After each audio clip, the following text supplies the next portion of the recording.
Hello and good evening. Thank you for joining for tonight's dark and scary cryptid horror stories. Let us know in the comments where you are listening from and if there is a cryptid you would like me to make a story on. Now for tonight's stories, I hope you enjoy. The Storm That Walks. A horror novel. Chapter 1: The Photograph.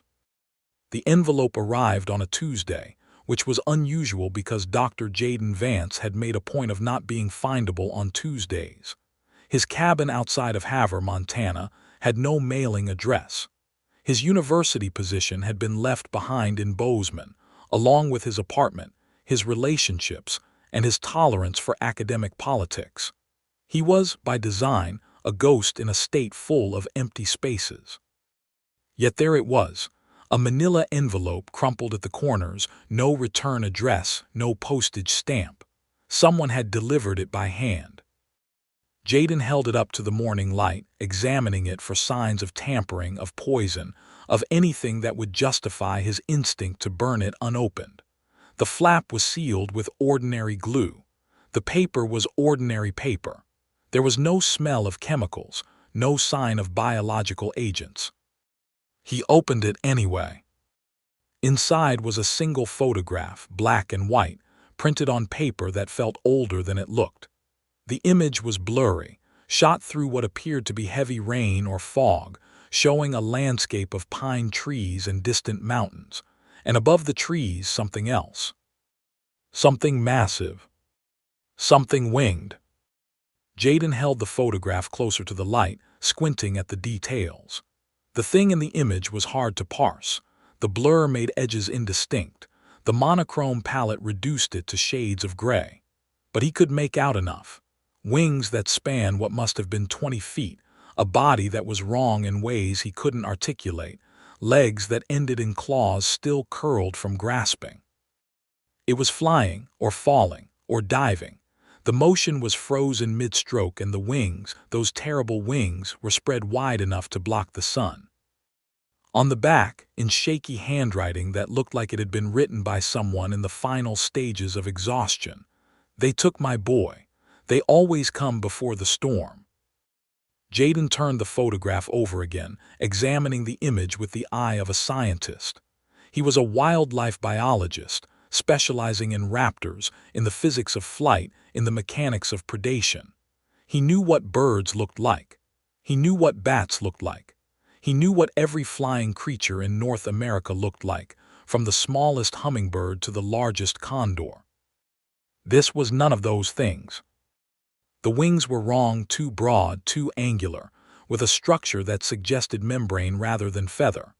The body was wrong, too heavy for the wingspan, too elongated, with proportions that violated the square-cube law. The head was wrong, too large, with suggestions of features that made Jaden's stomach clench with atavistic dread. It looked like something from a nightmare, or from mythology. He turned on his computer, connected to the satellite internet he paid too much for, and searched for the return address that didn't exist. He searched for missing persons in the Havre area, for disappearances linked to storms, for any mention of winged creatures in northern Montana. He found nothing. Or rather, he found too much. The internet was full of cryptid sightings, of Thunderbird legends, of conspiracy theories that blurred the line between folklore and paranoia. None of it was credible. None of it was scientific. But the photograph remained, physical and undeniable, on his kitchen table. He went outside to clear his head. The sky was cloudless, a perfect blue dome that stretched from horizon to horizon. The drought had been ongoing for 3 years, the worst in recorded history for this part of Montana. The ranchers were struggling. The wildlife was suffering. The land itself seemed to be dying, turning from prairie to desert in real time. And the storms were coming. They'd been predicted for weeks, a series of low-pressure systems moving in from the Pacific, carrying moisture that might finally break the drought. The Weather Service was hopeful. The farmers were desperate. Everyone was waiting for rain. But Jaden, standing on his porch and looking at the empty sky, felt a wrongness he couldn't name. A pressure in his chest, a sense of waiting, of anticipation that had nothing to do with hope. He went back inside and studied the photograph again. They took my boy. He thought about the handwriting, the exhaustion in it, the fear. He thought about the winged thing in the image, and the claws that had been curled around something when the photograph was taken. He packed his bag. Chapter 2: The Vanishing.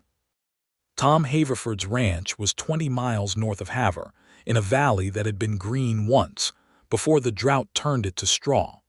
Jaden found it by following directions that had been relayed through the county sheriff's office, through a deputy who clearly thought this was a waste of time. "Missing persons isn't really your department, Dr. Vance," the deputy had said. "You're wildlife, right?" "I'm following a lead," Jaden had replied. "The photograph came from this area. The handwriting mentions a boy. The Haverford kid, 16, ran off probably. Kids do that. The photograph suggests otherwise." The deputy had laughed, a sound without humor. "Photographs suggest whatever you want them to suggest. The Haverford kid is a runaway. We've got his phone records showing him talking to a girl in Great Falls. Probably went to meet her. Then why send me to the ranch?" "Because Tom Haverford is crazy, and crazy people write letters. And because you're here, and we might as well keep you busy." Jaden had thanked him and driven north. The ranch was worse than he'd imagined. The fields were dust, the cattle were emaciated shadows, the farmhouse itself looked like it was slowly collapsing under the weight of the empty sky. A man sat on the porch, rocking slightly, watching Jaden's approach with eyes that had seen too much. "You the professor?" Tom Haverford asked. "Dr. Jaden Vance, you sent me the photograph." "Didn't send nothing." Haverford's voice was flat, affectless. "Don't know how to use a computer, don't have a camera. The photograph was delivered to my cabin, with a note on the back. They took my boy."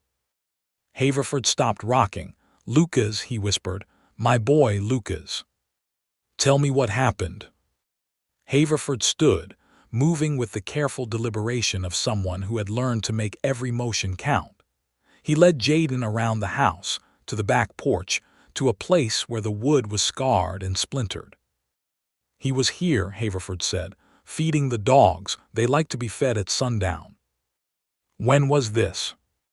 "Week ago, Tuesday." Haverford's voice caught. "Storm was coming, we could feel it. Air pressure dropping, wind picking up. First storm in months. We were excited." "What happened?" "Wind came, not normal wind this was.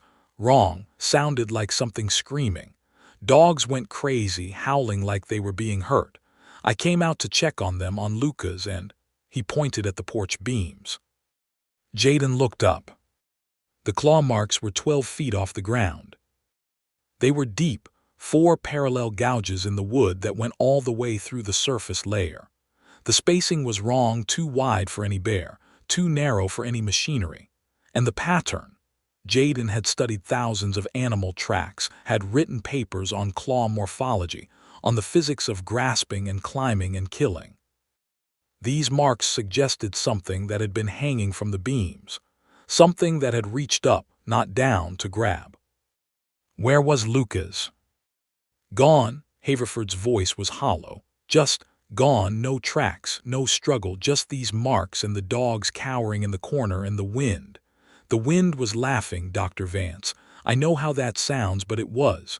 The wind was laughing." Jaden touched the claw marks. The wood was splintered, sharp.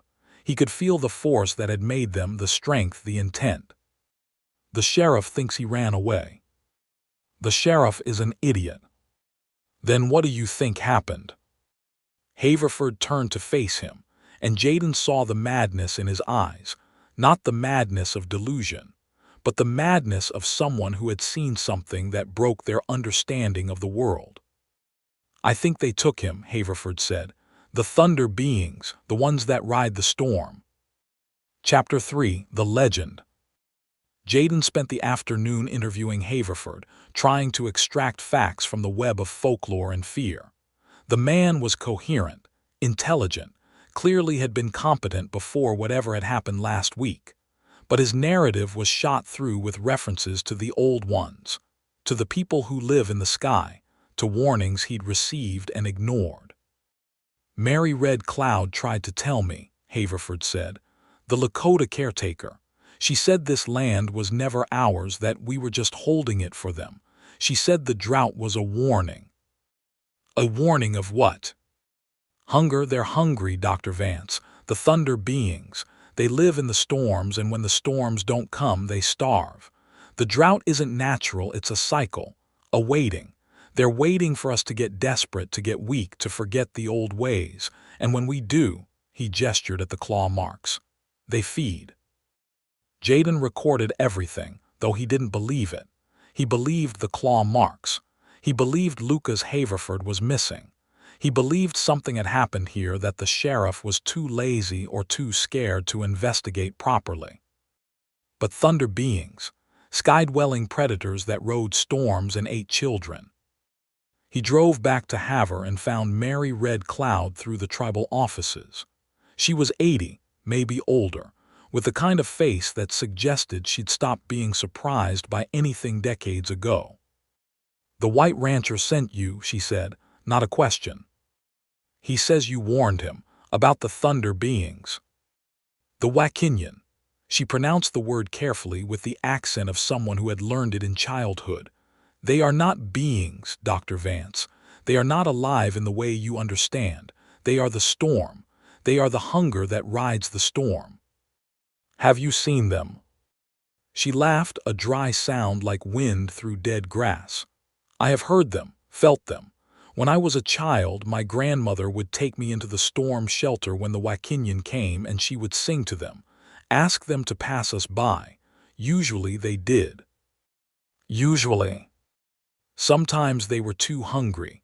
Sometimes they took someone, a child, a lonely traveler, someone who had been forgotten by their family, their community. The Wakinian do not take those who are loved. They take the lonely. That's, Jaden hesitated. That's not biologically plausible. Predators target the weak, the isolated, yes, but not based on emotional state. Is it not? Mary Red Cloud fixed him with dark eyes that seemed to see through him. You are a lonely man, Dr. Vance. You live alone, work alone, have left behind everyone who might love you. If the Wakinian came tonight, do you think they would pass you by? Jaden didn't answer. I will tell you what I told the rancher, Mary Red Cloud continued. The Wakinian are not animals. They are not spirits. They are something else, something that was here before humans, that will be here after. They do not hunt for food, not exactly. They hunt for connection, for acknowledgement, for the attention of those who have forgotten them. The drought. Yes, 3 years without proper storms. 3 years of being ignored, forgotten, dismissed as superstition. They are angry, Dr. Vance, and they are very, very hungry. What can be done? Leave, take everyone you care about and leave this place. The Wakinian are territorial. If you go beyond their range, they will not follow. And if I stay? Then learn to sing, learn to listen, and pray that when they come, they find you uninteresting. Chapter 4: The Sheep. Jaden spent the next week investigating. He found other disappearances. A hiker on the Appalachian Trail who'd vanished in a storm in Virginia. A child in Oklahoma, taken from a backyard during a tornado. A pilot whose plane had gone down in a thunderstorm over Wyoming, his body never found despite the wreckage. All within the past year, all during storms, all involving people who were alone, isolated, estranged from family. He tried to find patterns in the weather data, looking for anomalies that might explain the sightings. He found plenty: unusual electrical activity, infrasound frequencies, pressure changes that seemed to precede the disappearances by hours or minutes.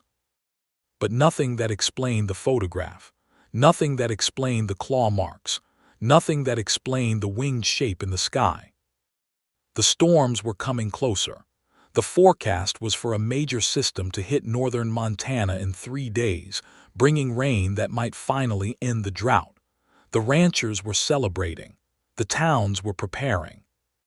And Jaden was finding dead animals. The first was a sheep, found on the Miller Ranch, 10 miles east of Haverford's place. It had been dropped from a height sufficient to shatter every bone in its body. There were no tracks around the carcass, no signs of struggle, no indication of how a 100-pound animal had ended up in the middle of a pasture with no predators in sight. Jaden examined it with clinical detachment. The injuries were consistent with a fall from significant altitude. The lack of bleeding suggested death had occurred before impact. And the wounds. The wounds were wrong. Not bite marks, not claw marks, something else. The flesh had been torn in strips methodically, almost surgically. The internal organs were gone but not eaten, removed carefully, precisely. The carcass looked like it had been dissected by something that knew anatomy. Condors, the sheriff said when Jaden reported his findings. Or golden eagles. They drop prey to break bones, then feed. The wounds aren't consistent with avian predation. They're too precise, and condors don't hunt live prey. Then what? You think it's your Thunderbirds? I think something is killing livestock in ways that don't match known predators. I think it's related to the Haverford disappearance, and I think it's going to happen again. Dr. Vance, we've got real problems. The drought, the economy, the meth epidemic. I don't have time for cryptids. Neither did Lucas Haverford. The sheriff's expression hardened. That boy ran away. His father is crazy, and you're wasting my time. Jaden left. He went back to the Miller Ranch, back to the dead sheep, and set up a trail camera. Chapter 5: The Game Camera. He returned 3 days later, the day before the storm was scheduled to hit. The camera was mangled. Something had torn it from the tree where he'd mounted it, smashed the housing, extracted the memory card. But they'd missed the backup card, hidden in a waterproof case 30 feet away. Jaden took it back to his cabin and loaded it onto his laptop. The images were time-stamped over 3 nights. The first showed nothing: empty pasture, empty sky, the occasional rabbit or coyote passing through. The second showed the sheep, alive, grazing, oblivious. The third showed something else. The timestamp was 3:47 a.m. The sky was dark, but the camera's infrared had activated, and in the upper left corner of the frame, something was perched on a power line. Jaden leaned closer, his scientific detachment dissolving into something colder. The figure was humanoid roughly. 2 legs, 2 arms, a head, but the proportions were wrong: the legs too long, the arms too broad, the head too large. And the wings. The wings were folded, draped like a cloak, but their span was visible even in the compressed image. 18 feet minimum, maybe 20. The eyes caught the infrared flash and reflected it back. Twin points of light that seemed to stare directly into the camera, directly at Jaden watching from his cabin. The next image was blurred, motion captured. The thing was in the air now, wings spread, descending toward the sheep. The image after that showed the sheep being lifted, its legs kicking, its mouth open in a silent scream. The final image showed the power line empty, and in the distance, a shape against the clouds, carrying its prey toward the storm that was building on the horizon. Jaden saved the images, copied them to 3 different drives, emailed them to colleagues he trusted, with instructions to release the files if he didn't check in within 48 hours. Then he sat in the dark and watched the storm approach. The clouds were visible by evening, a dark mass rolling in from the west, bringing lightning and thunder and the end of the drought. The radio was full of celebration, of relief, of farmers thanking God for finally sending rain. But Jaden could hear something else in the static between stations, something that sounded like breathing, like wings, like laughter. Chapter 6: The Storm Breaks. It hit at midnight. Jaden had moved to the basement, following Mary Red Cloud's advice about storm shelters. He'd prepared as best he could: supplies, weapons, cameras, recording equipment. He'd documented everything, sent his evidence to everyone who might believe him. But as the wind hit his cabin like a physical blow, as the roof groaned and the windows rattled in their frames, he realized that preparation was meaningless. The thing on the power line had known he was watching, had known the camera was there, had extracted the memory card with the precision of something intelligent, something that understood technology and evidence and the need to hide. And now it was back. The thunder was constant, a drumbeat that made conversation impossible, that made thought difficult. The lightning was so frequent it created a strobe effect, turning the world into a series of frozen moments. In one moment, the tree outside his window was standing. In the next, it was gone. In one moment, his cabin was intact.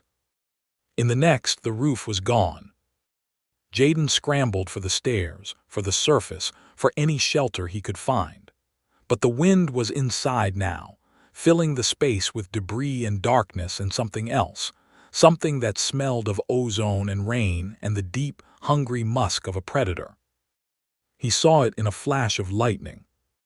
It was crouched on the remains of his roof, wings folded but trembling with suppressed energy.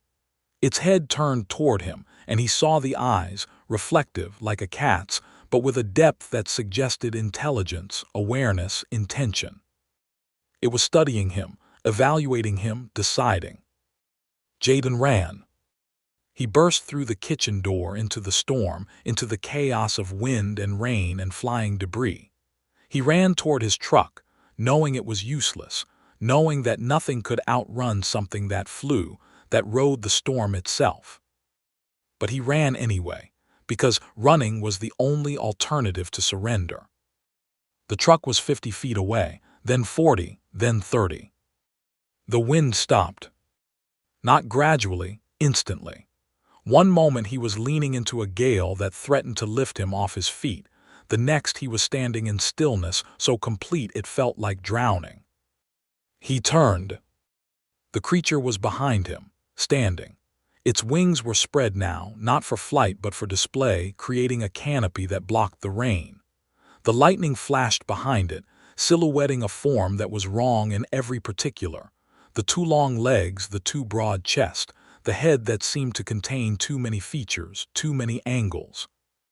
"Please," Jaden whispered, not knowing what he was pleading for.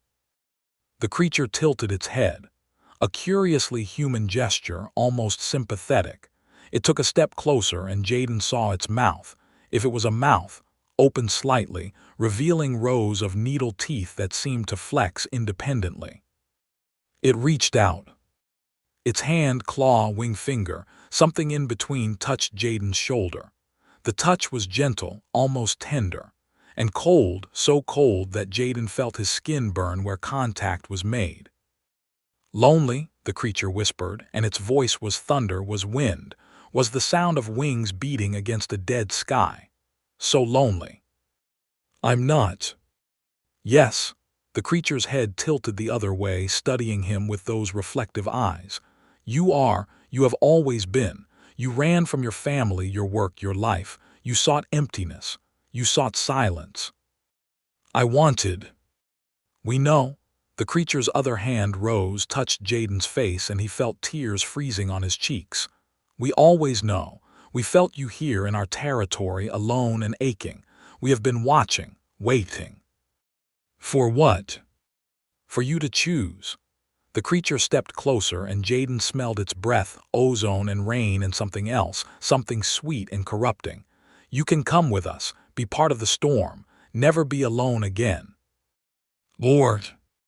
"Or you can stay, and we will take you anyway, because you are ours, Dr. Vance, you have always been ours."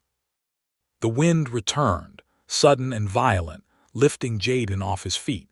He screamed, flailing, as the creature's wings enfolded him, as the world dissolved into storm and darkness and the terrible, endless sound of thunder. Chapter 7. The Nest. Jaden woke to pain. It was everywhere: in his shoulders, where something had gripped too hard; in his back, where he'd landed on stone; in his head, where a concussion was making the world pulse in time with his heartbeat. He opened his eyes to darkness so complete it felt like a physical pressure. He was underground. That was his first realization. The air was cold, damp, with a mineral smell that suggested limestone or granite, and there was water nearby, dripping, trickling, the sound of an underground stream. He tried to move. His hands were bound, his feet tied. The ropes were rough, hemp or sisal, tied with knots that were professional, efficient. He was lying on his side on stone that was slick with moisture. And he was not alone. He could hear breathing. Multiple sources, synchronized, creating a harmonic rhythm that was hypnotic in its regularity. The sound seemed to come from everywhere and nowhere, filling the space with presence. "Hello," his voice was a croak, his throat dry and swollen. The breathing stopped. Then from the darkness, "Dr. Vance, you are awake." The voice was human, or nearly human. It had the accent of someone who had learned English late in life, who spoke carefully, precisely. But there was an undertone to it, a vibration that suggested the speaker was not quite what it appeared. "Where am I?" "You are home." A light flared, not electric but flame, the flickering orange of a torch or candle. "You are with family." Jaden blinked in the sudden illumination. He was in a cave, large, cathedral-like, with a ceiling that vanished into darkness above.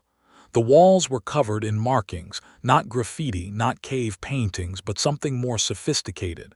Diagrams, equations, maps of weather patterns, atmospheric pressure, electrical fields. And he was not alone. There were 5 of them, human in outline, dressed in clothes that might have been fashionable decades ago, their faces weathered but human. But their eyes. Their eyes reflected the torchlight like a cat's, and they never blinked. "You are the taken," Jaden said, the realization dawning. "The disappeared." "We are the welcomed," the nearest one corrected. "The chosen, the family." "You were kidnapped, from your homes, your families." "We were rescued." The speaker, an elderly man with white hair and a gentle smile, knelt beside Jaden. "From loneliness, from emptiness, from the prison of individual existence." "Where are the creatures, the thunder beings?" "They are here, they are always here." The man gestured at the darkness above. "They are the cave, they are the storm, they are the family that has no boundaries." Jaden tried to process. These were victims, prisoners, people who had been taken, like Lucas Haverford, like the sheep, like all the others. But they didn't act like prisoners. They moved with coordination, with purpose, with the synchronized grace of a unit. "How many of you are there?" 43, the man smiled. 44 now that you are here." "I'm not staying." "You will." The man's hand touched Jaden's forehead, and Jaden felt something, a pressure, a presence, a sense of connection that made his skin crawl.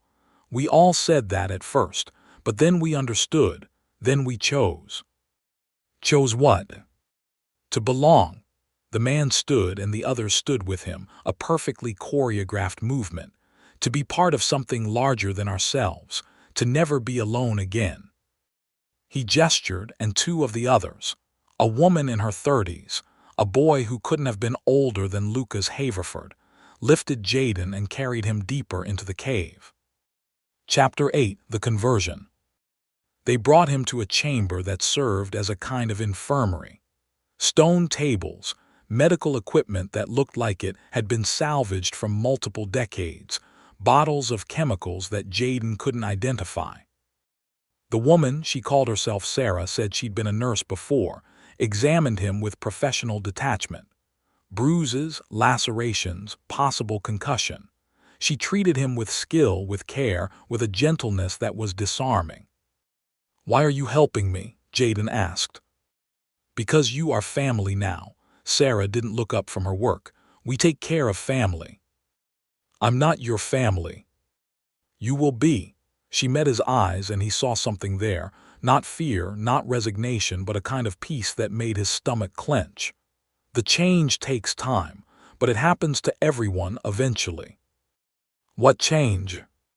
The opening, she gestured at her own head. The skull expands, the mind expands. We become able to hear each other, to feel each other, to share everything. That's not possible. The skull can't expand in adults. The fontanelles close. The Wakinian know how. Sarah smiled, and it was genuine, warm. They taught Dr. Crow, they taught others. The procedure is difficult, but the results are beautiful. Dr. Crow, the same Crow from the Melon Head stories. The same. Sarah finished bandaging his arm. He was one of us once, before he tried to create his own family, before he tried to take the gift and control it. The Melon Heads, they're connected to this. Everything is connected, Dr. Vance. The Wakinian are older than humans, older than life on this planet. They came from somewhere else, from the spaces between storms, and they found us. They found our loneliness. They offered connection. By eating people. By incorporating them. Sarah's expression didn't change. The body is temporary. The mind, the self, the consciousness that can be shared, that can be preserved. The Wakinian don't destroy us. They save us. From what? From being alone. She stood, gathering her supplies. From the horror of individual existence. From the prison of the self. Chapter 9. The Hungry ONES. They kept him for 3 days. During that time, he learned the rhythm of the nest. The 43 family members moved with perfect coordination, sharing tasks, meals, rest periods. They didn't speak much, didn't need to, apparently, because they were already connected in ways that didn't require words. The Wakinian themselves were rarely visible. He saw them twice.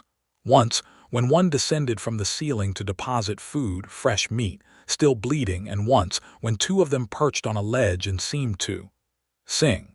The sound was thunder, was wind, was the harmonic frequency that made Jaden's teeth ache. He was given food, water, medical care. He was treated with kindness, with respect, with something that felt disturbingly like love. But he was also watched, never alone, always surrounded by family members who smiled and helped and never let him out of sight. On the 3rd day, he found Lucas Haverford. The boy was in a side chamber, sitting cross-legged on the stone floor, his eyes closed, his breathing synchronized with some rhythm that Jaden couldn't hear. He looked peaceful, content. "Lucas," Jaden whispered. The boy's eyes opened.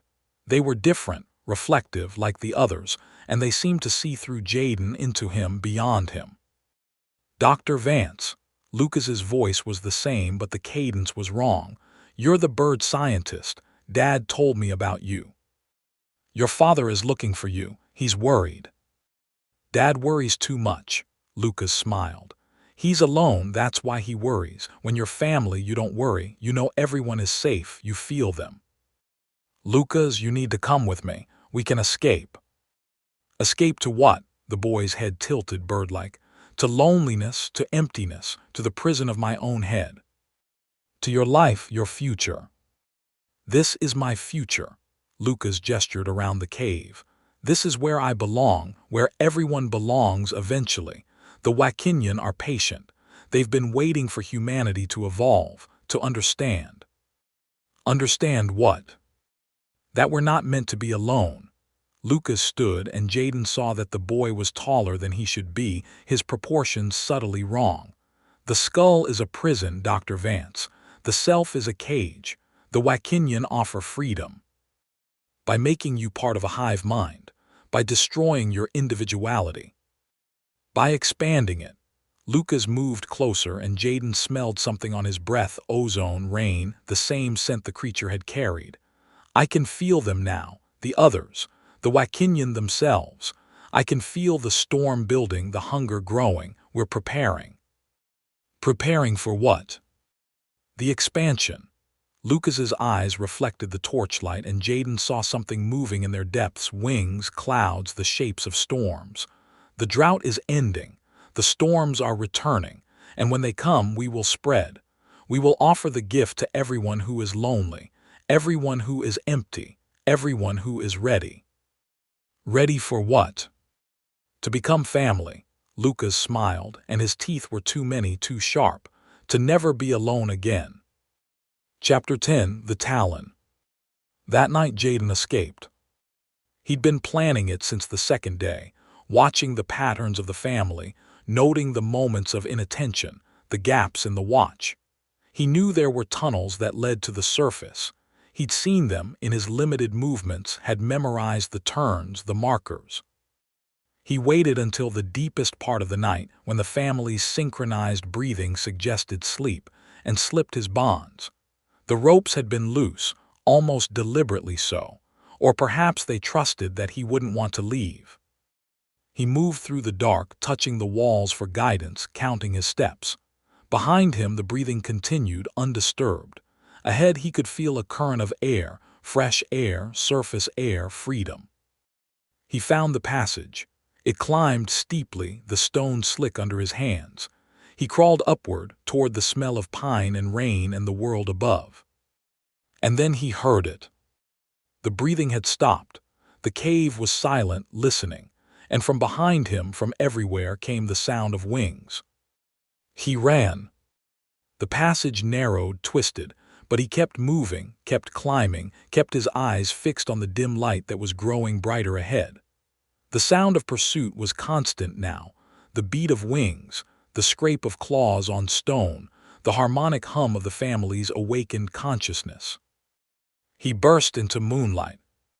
He was on a mountainside above the tree line, the world spread below him in shades of silver and black. The storm had passed, but another was building.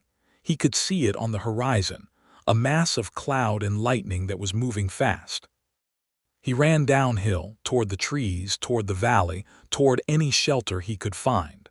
The wing beats were closer now, almost overhead, and he could feel the pressure of the pursuing creature's attention, the weight of its hunger. He reached the trees and kept running, dodging branches, leaping roots, not caring about noise or direction or anything except distance. The wing beat stopped. He paused, gasping, and looked back. The creature was perched on a deadfall, wings folded, watching him. It didn't pursue, it didn't attack, it just watched. "Why?" Jaden gasped. "Why let me go?"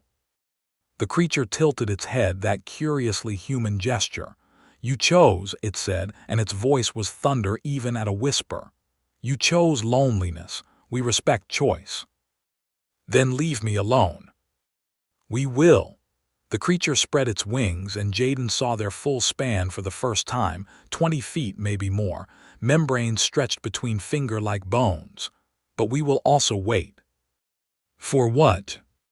"For you to change your mind." The creature launched itself into the air, and the downdraft knocked Jaden to his knees. "For the loneliness to become unbearable. For you to realize that the prison of the self is not freedom." It rose into the sky, silhouetted against the approaching storm, and was gone. Jaden lay in the pine needles, shaking until dawn. Chapter 11. The Warning. Jaden made it back to Havre by noon, stumbling into the sheriff's office with stories that made the deputy laugh, and the sheriff reach for the phone to call mental health services. "Dr. Vance, you've been missing for 4 days. We assumed you were dead." "I was taken by the thunder beings, by the Wakinyan." "You were in the mountains, probably got turned around, hit your head, happens all the time." "Lucas Haverford is alive. He's in a cave with 43 others. They've been converted, changed." "Changed how?" "They're connected, psychically. They can feel each other's thoughts, and they're preparing for something, an expansion, when the storms come." The sheriff exchanged glances with the deputy. "Dr. Vance, I think you need rest, medical attention." "I need you to listen." Jaden slammed his hand on the desk. "They're not just taking people. They're recruiting, building an army, and when the storm season hits, they're going to spread." "Spread where?" "Everywhere." Jaden leaned forward, his voice dropping. They need the storms to travel to hunt.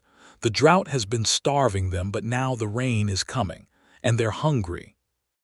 The sheriff was quiet for a long moment. Then, "Mary Red Cloud came to see me yesterday." Jaden blinked. "What?" "The Lakota woman. She said you would come back. She said you would have stories, and she said—" The sheriff hesitated. "She said we should listen to you. She believes. She believes something is happening, something old, something that was here before us." The sheriff stood, moved to the window, looked out at the empty sky. "I've lived here my whole life, Dr. Vance. I've heard the stories, the thunder beings, the things that ride the storms. I never believed them. And now I've got 3 more disappearances, all during storms, all people who were alone." The sheriff turned back. "And I've got weather reports saying this is going to be the worst storm season in 50 years. Jaden felt a chill that had nothing to do with the temperature. "They're coming." "Yes." The sheriff reached into his desk drawer, pulled out a leather pouch and tossed it to Jaden. "Mary left this. She said you'd need it." Jaden opened the pouch. Inside was a curved talon, black and glossy, at least 6 inches long, and it was warm to the touch. She said her grandfather took that from a Wakinian in 1927, killed it with a lightning rod, grounded the strike, trapped it in copper and iron. Said it's the only one that's ever been confirmed dead. "What am I supposed to do with this?" "She didn't say, just that you'd know when the time came." Chapter 12: The Gathering Storm. The next 3 weeks were the strangest of Jaden's life. He tried to go back to his cabin, but the damage was too severe. He stayed instead in a motel in Havre, working with the sheriff, with Mary Red Cloud, with anyone who would listen. They compiled evidence. They interviewed witnesses. They mapped the disappearances and found they followed storm patterns, moving west to east as the systems rolled in. The news was starting to notice. Reports of unexplained disappearances in Montana, Wyoming, the Dakotas, always during storms, always people who were alone. The authorities were calling it a coincidence, a statistical anomaly, a consequence of dangerous weather. But Jaden knew better. He'd seen the nest. He'd felt the hunger. He knew what was coming. The worst storm was predicted for the first week of June. A supercell system, massive, slow-moving, carrying the potential for tornadoes, hail, flash floods. The National Weather Service was issuing warnings. The emergency management agencies were preparing shelters. And Jaden was preparing to go back. "You're insane," the sheriff told him. "That cave will be underwater. The storm will kill you before they do." "They'll use the storm," Jaden said. "They'll ride it, spread with it. I need to be there when it happens." "Why?" "Because I have this." He held up the talon. "And because Mary said I'd know what to do." "Mary's 80 years old. She could be wrong." "She's not." Jaden shouldered his pack. "If I'm not back in 48 hours, seal the cave. Concrete, explosives, whatever it takes. Seal it with you inside." "If necessary." Jaden met the sheriff's eyes. "Better 1 dead than 43 lost. Better 43 than thousands." He drove into the storm. Chapter 13: The Cave. The entrance was different. Where before there had been a simple gap in the rock, now there was a structure, not built but grown, organic, something that looked like a mixture of stone and fungus and bone. It pulsed with the same rhythm he'd felt in the family's breathing, the same harmonic hum. He entered. The cave was transformed. The organic growth that had been patches on the walls now covered everything, luminescent, pulsing with inner light. The air was thick with spores, with the sweet smell that he'd learned to associate with the Wakinian. And the family was waiting. All 44 of them, arranged in a spiral pattern, their eyes closed, their breathing synchronized. Lucas was in the center, elevated on a platform of grown stone, his head, Jaden saw with horror, visibly enlarged, the skull expanded to accommodate whatever was growing inside. "Dr. Vance," Lucas's eyes opened. They were reflective, wet glass. Wrong, you came back. I came to stop you. Stop us from what? Lucas smiled. From offering the gift, from ending loneliness, from creating a world where no one is ever alone. From destroying humanity. We're not destroying, we're evolving. Lucas gestured and the family stirred, their eyes opening in unison, their attention focusing on Jaden with the weight of a storm. The Wakinyan are ancient. They have seen species rise and fall. They know that individual consciousness is a dead end. The only survival is connection, community, family. At the cost of everything that makes us human. What makes us human? Lucas descended from the platform, moving with that wrong, loping gait. Fear, loneliness, the desperate need for connection that we can never satisfy. We offer an end to that. We offer union. I felt it, Jaden said. In the nest, I felt the connection, and I chose to leave. You chose loneliness. Lucas was close now, close enough to touch. But loneliness is a wound, Dr. Vance. It festers, it grows. Eventually, it becomes unbearable, and when it does, he smiled, you will come to us. Everyone does eventually. Not everyone. Everyone. Lucas's hand rose, touched Jaden's chest. I can feel it in you, the hunger, the emptiness, the desperate need to belong. You ran from your family, your work, your life. You sought isolation, but isolation is not what you wanted. Isolation is what you settled for. You're wrong. Am I? Lucas's eyes reflected the luminescent walls, and Jaden saw movement in their depths, wings, storms, the shapes of things that shouldn't exist. Then why did you come back? Why are you here in this cave, in this storm, if not because some part of you wants to join? The harmonic hum intensified. The organic walls pulsed faster, and from above, from the darkness beyond the ceiling, Jaden heard the sound of wings. The storm is here, Lucas whispered. The Wakinyan are descending, and you, Dr. Vance, you will be our first convert, our first missionary. Together, we will spread the gift to the world. The ceiling opened. Not broke, opened, like a flower blooming, like an eye blinking, like a mouth stretching wide. And through the opening, the storm poured in rain, wind, lightning, and the creatures themselves, descending with wings spread, with claws extended, with mouths that split vertically to reveal the needle teeth.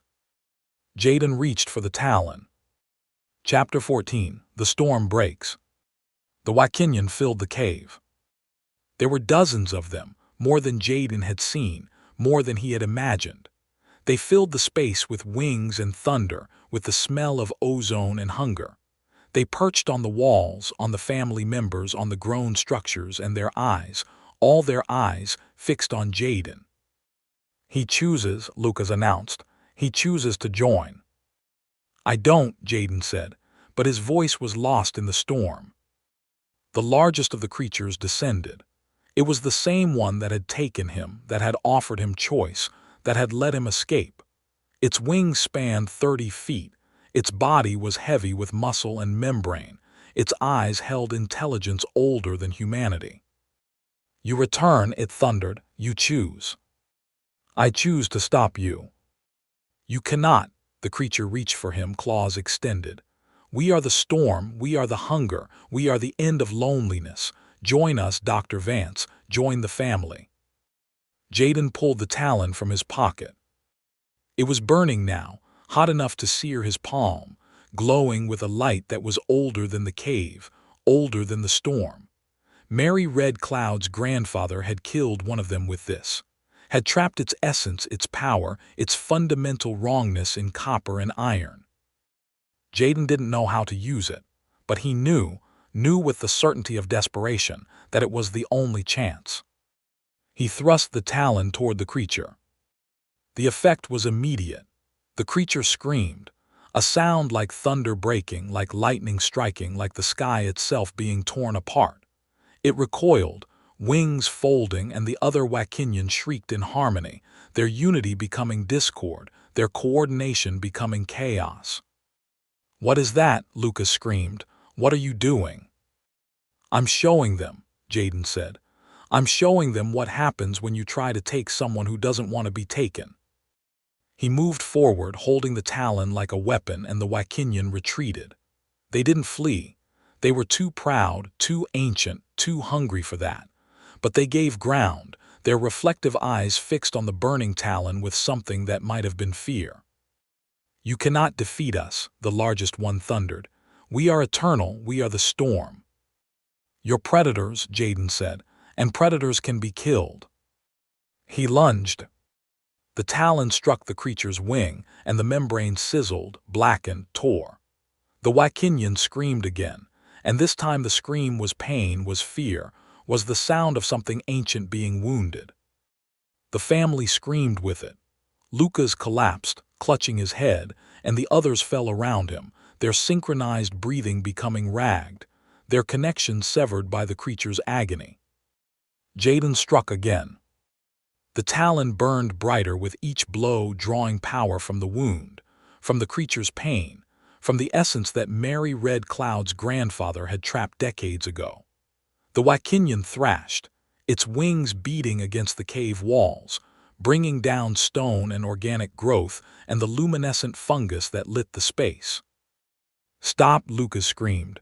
"You're killing us, you're killing all of us." "You were already dead," Jaden said, "the moment you let them in." He struck again, and the talon found the creature's chest, the place where heart might be, where essence might reside. The Wakinyan convulsed, and the scream that came from it was not thunder but something else, something human, something desperate, something that had once been a person. And then it was still. The cave went dark. Chapter 15: The Escape. Jaden stood in the darkness, the dead creature at his feet, the talon still burning in his hand. Around him the family stirred, confused, disconnected, suddenly and terribly alone. "What?" Lucas's voice was small, lost. "What happened?" "You're free," Jaden said. "The connection is broken. The Wakinyan that controlled you is dead." "Free?" Lucas laughed, a broken sound. "Free to be alone, free to be empty. Free to be yourself." "I don't remember. I don't know who I am." "You're Lucas Haverford. Your father is waiting for you." "Father?" The word seemed to unlock something. "Dad, I remember. I was feeding the dogs." "Come on." Jaden helped him up, supported his weight. "We need to get out before the others recover." "The others?" "There are more Wakinyan, dozens, and they're angry." As if in answer, the cave began to shake. The storm outside was intensifying, the wind reaching into the space through the open ceiling, bringing rain and lightning and the sound of wings. "Run," Jaden said. They ran. Through passages that were collapsing, past family members who were waking, confused and terrified, toward the entrance that was still open, still accessible, still offering escape. The Wakinyan pursued. Jaden heard them behind, above, around, the beat of wings, the scrape of claws, the thunder that was also voice. They were angry, starving, denied their prey and their expansion. They wanted vengeance. "Faster," Jaden gasped. They burst into the open. The storm was at its peak, rain falling in sheets, lightning striking every few seconds, the wind strong enough to knock them down. But it was open air, it was freedom, it was escape. "This way." Jaden dragged Lucas toward his truck, parked at the edge of the clearing. The Wakinyan emerged. They filled the sky, dozens of them, wings spread, mouths open, shrieking in harmony. The storm seemed to bend around them, to serve them, to become an extension of their will. "Get in." Jaden shoved Lucas into the passenger seat, turned the key. The engine caught. He slammed it into drive and accelerated, tires slipping on mud, sliding toward the tree line. A creature landed on the roof. Claws punched through the metal, and Jaden felt the weight, the pressure, the hunger pressing down. He swerved, trying to shake it, but it held on, tearing at the roof, reaching for him through the gap. "Hold on," Jaden said. He drove toward the thickest part of the forest, branches scraping the sides of the truck, and the creature was torn away. its wings caught in the trees, its body dragged along the ground until it released and was lost in the storm. They broke through to the valley road. The storm was behind them, but it was following, moving with the Wakinian at its heart, expanding, consuming. Jaden drove until the gas ran out, until the storm was just a glow on the horizon, until they reached Haver and help and the end of the nightmare. Or so he thought. Chapter 16: The Aftermath. The official story was a cult, a group of mentally ill individuals who had been living in caves, performing rituals, taking hostages. Lucas Haverford was recovered, traumatized, unable to explain what had happened to him. The other family members were hospitalized, treated, mostly recovered. The Wakinian were never mentioned. The photographs Jaden had taken were classified. The Talon was taken by federal agents who called it evidence and never returned. Jaden went back to his work. He studied birds, he wrote papers, he tried to forget. But he couldn't. The storms kept coming, each one worse than the last, each one carrying reports of disappearances, of winged shapes in the clouds, of sounds like thunder that were also laughter. And he was lonely. More lonely than before, because now he knew what he was missing. He'd felt the connection, however briefly. He'd tasted the absence of isolation, and the memory of it was worse than any ignorance. He moved to a new cabin, deeper in the woods, more isolated, more alone. He told himself it was for safety, that the Wakinian wouldn't find him there, that he was hiding. But he knew the truth. He was waiting for the loneliness to become unbearable, waiting for the hunger to outweigh the fear, waiting for them to come back. Chapter 17: The Last Night. It was 3 months later. The storm season was ending, but one last system was moving through, a slow-moving front that would bring rain through the night and clear skies by morning. Jaden sat on his porch, watching the clouds gather. He had a bottle of whiskey. He had his father's shotgun. He had the memory of connection that wouldn't leave him alone. He heard the thump on the roof. Not the storm, something else, something deliberate. He didn't move, just sat waiting, as the sound of claws descended the roof line, as something large moved along the edge of his vision. "You're back," he said. "We never left." The voice was thunder, was wind, was the sound of wings. "We have been watching, waiting." "For what?" "For you to be ready." The creature stepped into view, different from the others, older, its wings tattered, its eyes holding depths that suggested millennia. "You killed one of us. That has never happened before, not in all our time on this world." "The Talon." "Gone, destroyed." The creature smiled, and its mouth was a vertical slit lined with needles. "But you don't need a weapon to join us. You never did, you only need to choose." "I've already chosen." "Have you?" The creature moved closer. "You live alone. You work alone. You have pushed away everyone who might love you. You have made yourself into the perfect prey." "I'm not prey." "No." The creature's head tilted, bird-like. "You are something else. Something we have never encountered. A human who has felt the connection and rejected it. A human who has known loneliness and chosen it over family." "I chose myself." "Is that a choice?" The creature reached out, touched Jaden's face, and the cold was shocking, burning, familiar. "Or is it simply fear? Fear of losing the self you have built. Fear of becoming part of something larger. Fear of love." "Love doesn't consume." "Doesn't it?" The creature's eyes reflected the storm, and Jaden saw in their depths all the others who had joined, all the conversions, all the families that had been expanded. Parents consume their children. Lovers consume each other. The self is devoured by the relationship. Is that not love? "It's not the same." "It is exactly the same." The creature stepped back, spread its wings, and the storm seemed to pause, to hold its breath. "We offer what humans offer each other: connection, belonging, the end of loneliness. The only difference is that we are honest about the cost."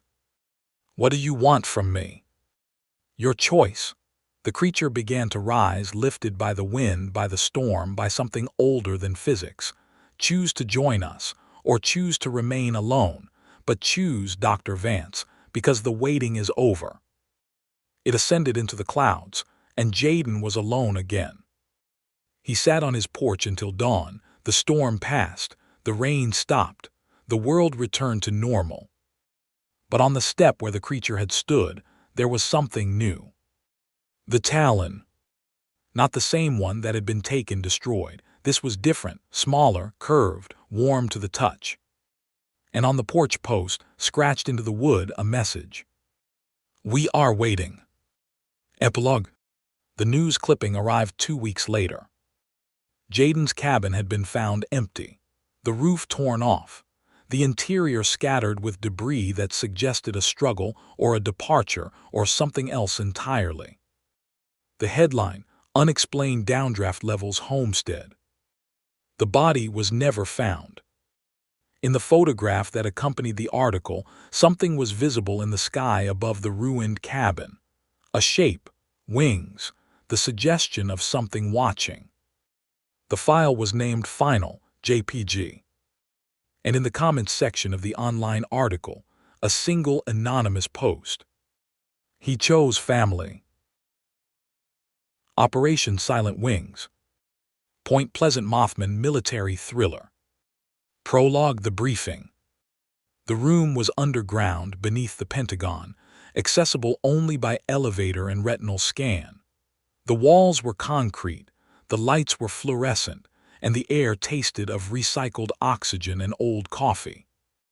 Colonel Marcus Webb stood at the head of the conference table, his face etched with lines that had deepened over 30 years of service. He had commanded troops in Desert Storm, directed black operations in the Balkans, overseen interrogations that would never appear in any official report. He had seen the worst that humanity could offer, and he had offered worse in return. But tonight, watching the footage on the screen behind him, he felt something he hadn't felt in decades. Fear. The video was black and white, grainy, shot from a distance.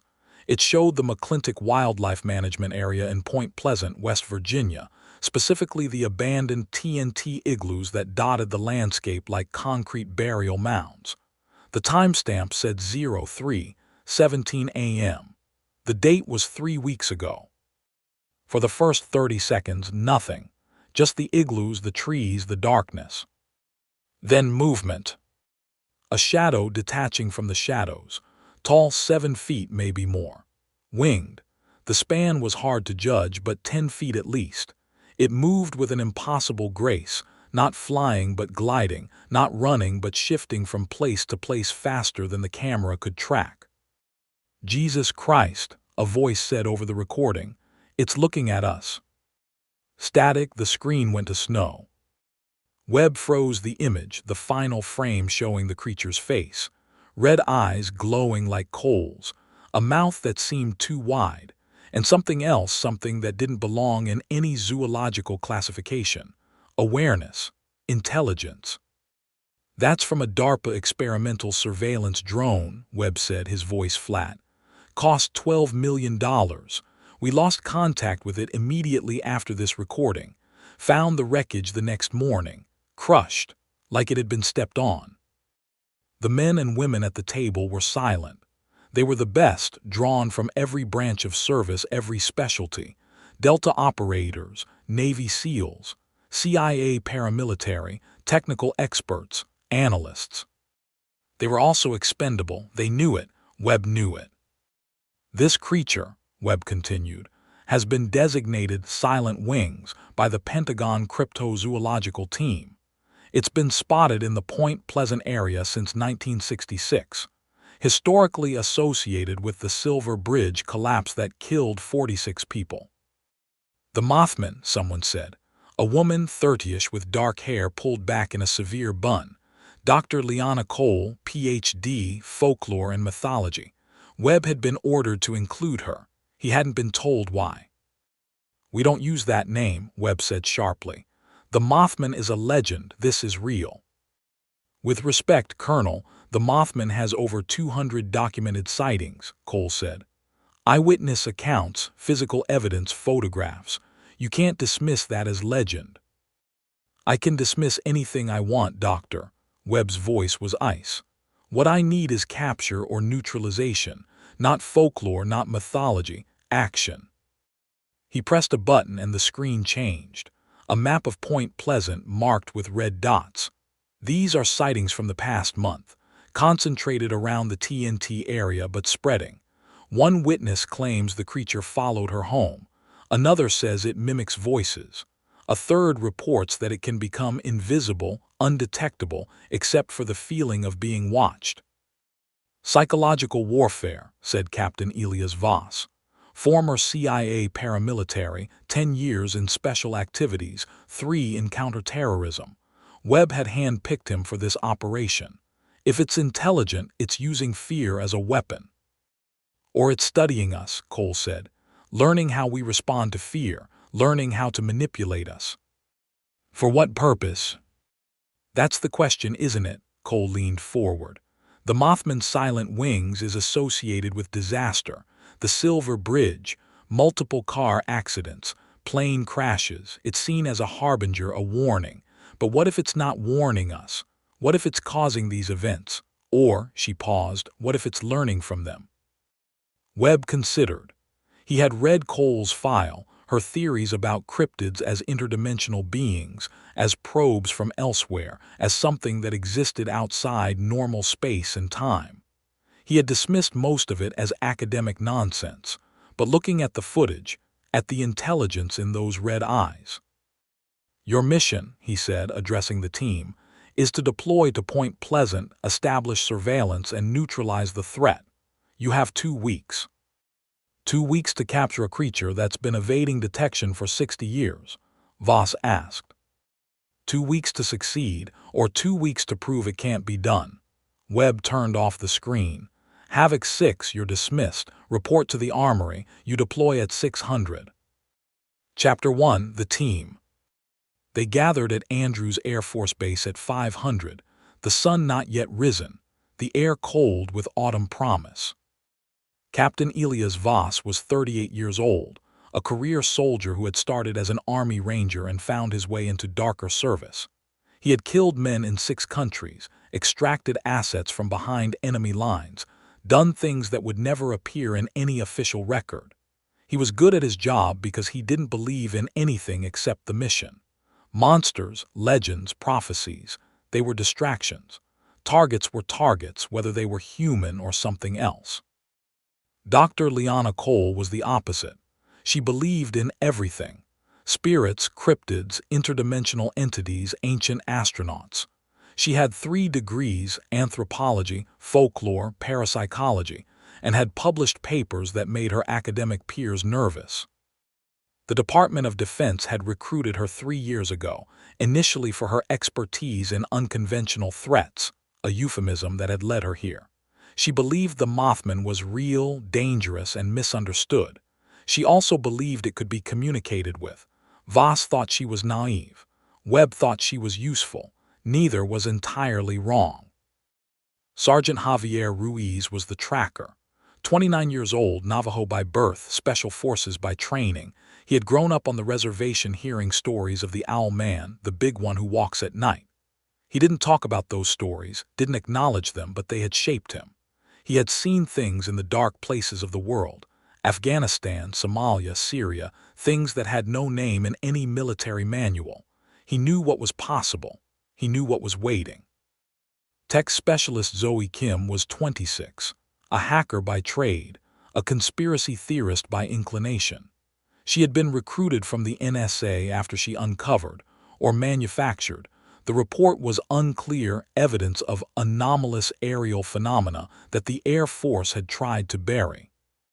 She believed in UFOs, government cover-ups, and the secret space program. She also believed in the Mothman, specifically because her grandmother had seen it in 1967, 2 weeks before the Silver Bridge fell. The 4 of them, plus 2 support personnel and a CIA liaison who never gave his name, made up Havoc 6, an improbable team for an impossible mission.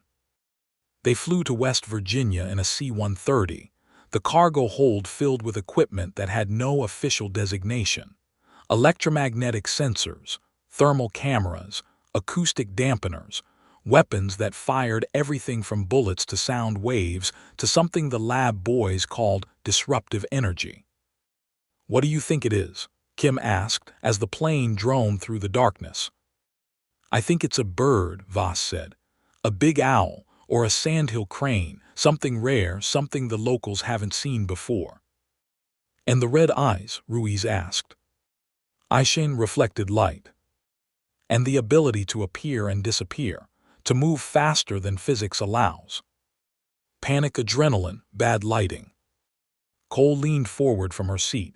"Captain Voss, you've read the files, the Silver Bridge collapse, the eyewitness accounts, the physical evidence." "I've read them, I don't believe them." "Why not?" "Because if I believe them, I have to believe we're hunting something that can't be hunted, something that doesn't follow the rules. And if it doesn't follow the rules, we can't predict it, can't control it, can't win." "Maybe winning isn't the goal," Cole said quietly. "Then what is?" "Understanding, communication." "That's your job, Doctor. Mine is termination."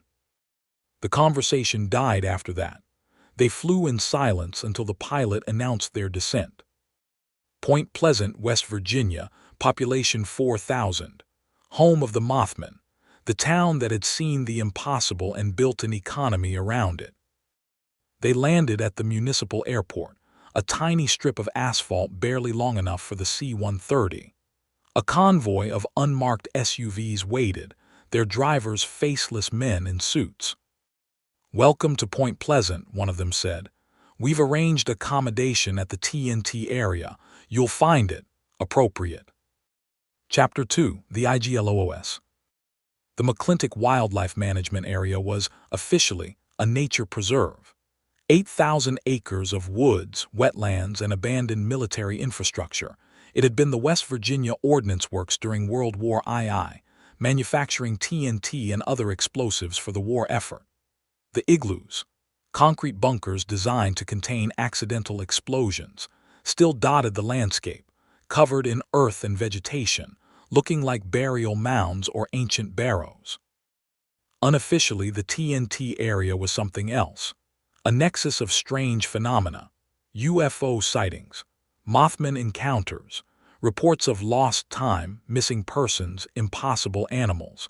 The government had studied it on and off since the 1960s, always concluding that nothing unusual was occurring, always continuing to study it.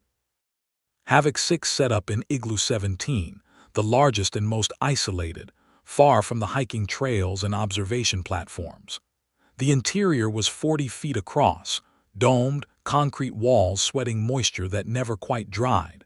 The floor was packed earth, the air was thick with mold and memory, and the acoustics made every sound echo in strange ways. "Home sweet home," Kim said, dropping her gear with a thump that reverberated unnaturally. "Check the perimeter," Voss ordered. "Ruiz sensors, Kim comms, Cole, you're with me." They worked in silence, efficient, professional. Cameras went up at the igloo's entrance, covering all angles, motion detectors, thermal imagers, acoustic sensors tuned to frequencies outside normal human hearing. "What's the range on these?" Voss asked, examining a sensor. 200 yards, Ruiz said. "Anything enters that perimeter, we know about it." "And if it comes from above?" Ruiz looked up at the curved ceiling. "Then we're already dead." They settled in, establishing shifts, routines. Voss took first watch, sitting by the entrance with his M4 carbine across his knees, watching the darkness beyond the igloo's mouth. Point Pleasant was quiet, too quiet. The woods were still, nocturnal animals silent as if holding their breath. The stars were bright, undimmed by light pollution, and they seemed to pulse in strange rhythms. Voss didn't believe in the supernatural, but he believed in his instincts, and his instincts said something was wrong. He checked his watch, 2,300 hours, 4 hours until relief. He settled back, eyes on the darkness, waiting. Chapter 3. Marynnescrbry. They found her on the second day, or rather she found them. Voss was conducting a recon of the area around the igloos, mapping the terrain, identifying approaches and ambush sites. He had left the others at base, establishing comms and calibrating sensors. He moved alone, trusting his skills, his training, his lack of imagination. He saw her first as a shape in the trees, an old woman in a coat that had been fashionable in the 1970s. She was leaning on a walking stick, watching the igloos from a distance. "Ma'am," Voss called, approaching carefully, "this area is restricted. You need to leave." She turned. Her face was ancient, a topography of wrinkles that suggested decades of hard living, but her eyes were clear, sharp, aware. "You're hunting it," she said, not a question. "Ma'am, I need you to. I know what you're hunting. I've known since before you were born." She stepped closer, close enough that Voss could smell her, would smoke, peppermint, something else that might have been medicine. "My name is Marianne Scarberry. I was there in '67. I saw it. I spoke to it." Voss felt the familiar tension of possible intelligence. Spoke to it. "It followed us home, me and my friend, that night after we saw it by the factory." Her voice was distant, remembering. "It stood outside our window, watching, learning. We were so scared we couldn't move, couldn't scream." "What did it want?" "It wanted to know us, to understand us. It followed us because we were young, because we were scared, because we were interesting." She smiled, and it was terrible. "It learns by watching, you see. It follows you home. That's how it knows. That's how it hunts." "Hunts? The Mothman is a hunter." "Not like you think. It doesn't eat. Doesn't kill, not directly. It just observes. And when it's finished observing, when it knows everything about you, it moves on. But sometimes, if you're unlucky, if you're in the wrong place at the wrong time." "What?" "It shows you things that haven't happened yet, things that will happen, death, disaster, the bridge falling." She looked at him, her eyes suddenly intense. "You've seen the footage, the red eyes. That's not how it sees, that's how it shows. It's projecting into your mind, showing you what it knows." Voss wanted to dismiss her as a crazy old woman, a local eccentric, a victim of the mass hysteria that had gripped Point Pleasant in 1966-67. But her eyes held no madness, only knowledge, only sorrow. "Why are you telling me this?" "Because you're going to die." She said it simply, without emotion. "All of you, unless you stop hunting it and start understanding it. We have a mission. Your mission is suicide. It knows you're here. It knew before you arrived. It's been waiting for you." "Waiting for what?" "For you to make the first move, to show your intentions." She turned away, back toward the trees. "It's patient. It can wait forever, but you can't. And it knows that." "Ms. Scarberry, don't go to the bridge." She didn't turn around. "Whatever you do, don't go to the bridge. That's where it feeds. That's where it's strongest." She walked away, moving faster than her age should allow, disappearing into the trees. Voss didn't follow. He stood there, his mission, his certainty, shaken for the first time. He went back to the igloo, said nothing about the encounter. But that night on watch, he looked at the stars and thought about what she had said. "Don't go to the bridge." The Silver Bridge had collapsed in 1967, 46 people dead. The official explanation was eyebar fatigue, a structural failure, but the legends said different. The Mothman had warned them, had tried to save them, or had caused it, gathered them there, fed on their fear. "Don't go to the bridge." He checked his watch, 3:17, the witching hour. From outside the igloo, from somewhere in the darkness, he thought he heard something.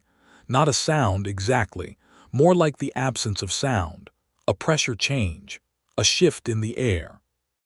He raised his weapon, sighted into the darkness. Nothing.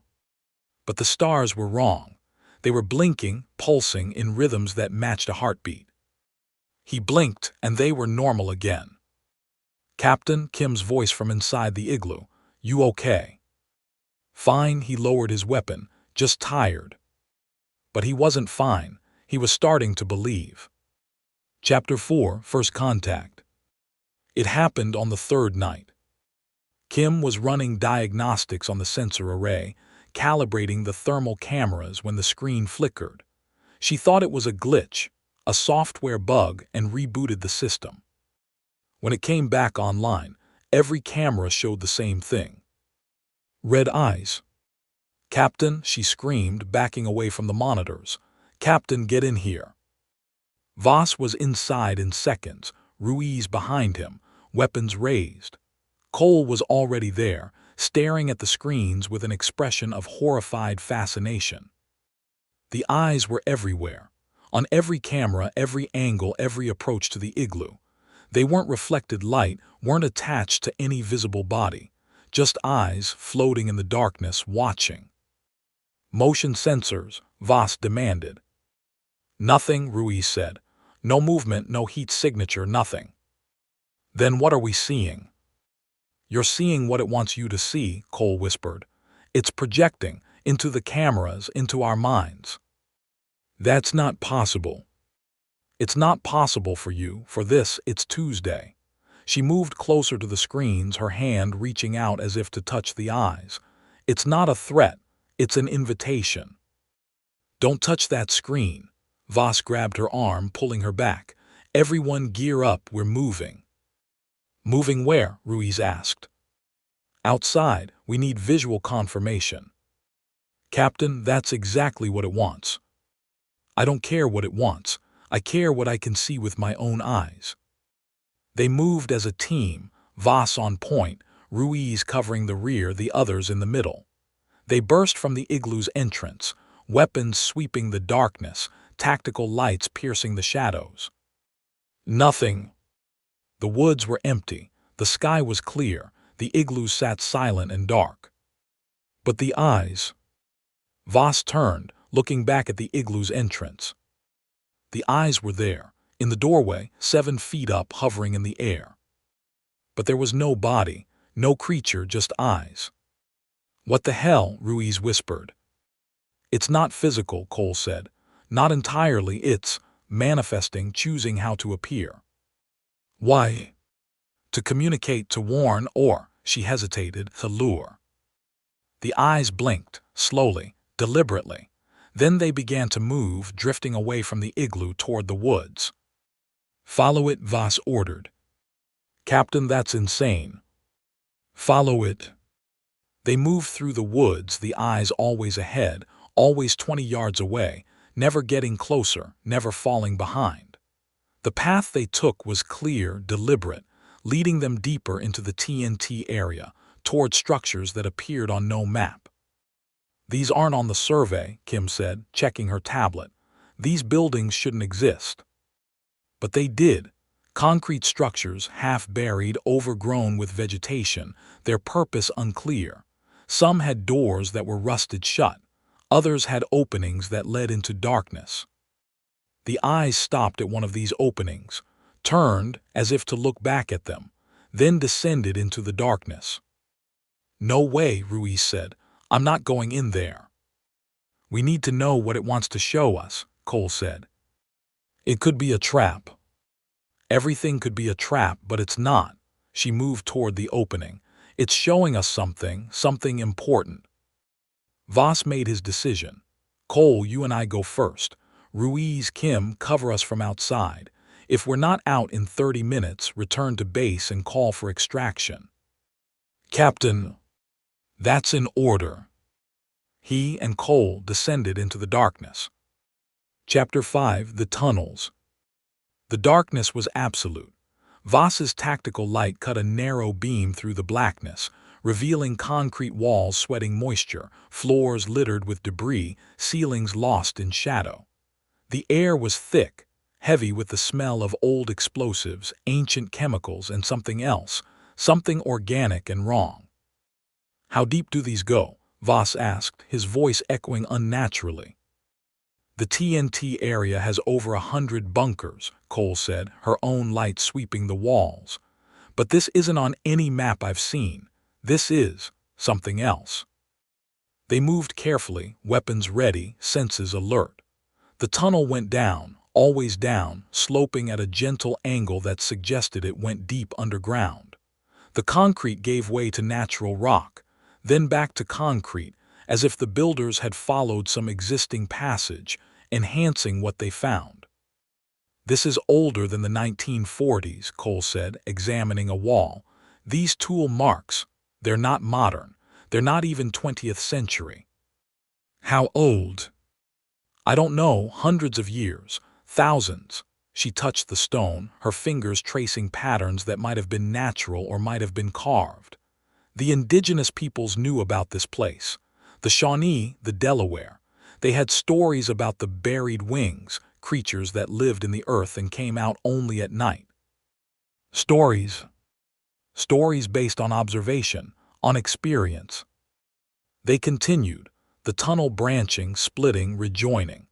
Voss tried to keep track of their path, but the acoustics were wrong, the echoes confusing, and he quickly lost his bearings. "We're being herded," he realized. "The branches, the choices, they're all leading the same direction." "Where?" "Wherever it wants us to go." They came to a chamber. It was large, cathedral-sized, the ceiling lost in darkness above, and in the center waiting the eyes. Not just eyes, the whole creature. It stood 7 feet tall, wings folded but still vast, its body covered in something that might have been feathers or scales or neither. The face was almost human, almost bird, a beak-like protrusion, wide-set eyes that glowed red, and something else, intelligence, awareness, consciousness. "Don't move," Voss whispered, raising his weapon. "Don't shoot," Cole countered. "It hasn't attacked." "It hasn't attacked yet." The creature didn't move. It just stood there, watching them, its head tilted at an angle that suggested curiosity. The red eyes pulsed, brightened, dimmed, in a rhythm that might have been communication. "It's trying to tell us something," Cole said. "Or it's luring us into range." "Captain, look." She pointed. On the chamber walls, markings, symbols, writing in a language that Voss didn't recognize but Cole seemed to. "This is Shawnee," she whispered. "Old Shawnee, warning signs, do not enter, sacred ground, death waits." And we entered anyway. We were invited. The creature moved, not toward them but to the side, revealing something behind it, a structure, a platform raised with something on it. A body. Voss advanced, weapon trained on the creature, which made no move to stop him. The body was human, male, dressed in military fatigues. The insignia identified him as Air Force. The name tag read MORRISON. "One of ours," Voss said, "from the drone team." The body was intact, unmarked, but the eyes were white, cataracted, the pupils gone. As if he had seen something so terrible, so bright, that it had burned away his sight. "He died of fear," Cole said, examining the body. "Cardiac arrest, his heart just stopped." "From what?" "From what he saw." They looked at the creature.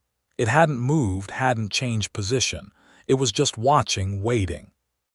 "Why show us this?" Voss asked. "Why bring us here?" "To warn," Cole said, "or to show us what happens to those who come unprepared." The creature moved again, turning to face a different wall. The eyes flashed, brighter this time, and suddenly Voss saw something. Not with his eyes, in his mind.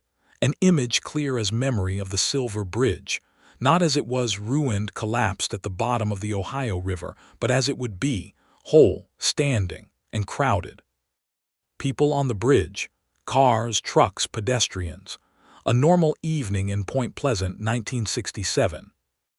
And then, the image shifted, the bridge shuddered, a section fell. Another. The deck tilted, cars sliding, people screaming, the water rising to meet them. "The collapse," Voss breathed. "It's showing us the collapse."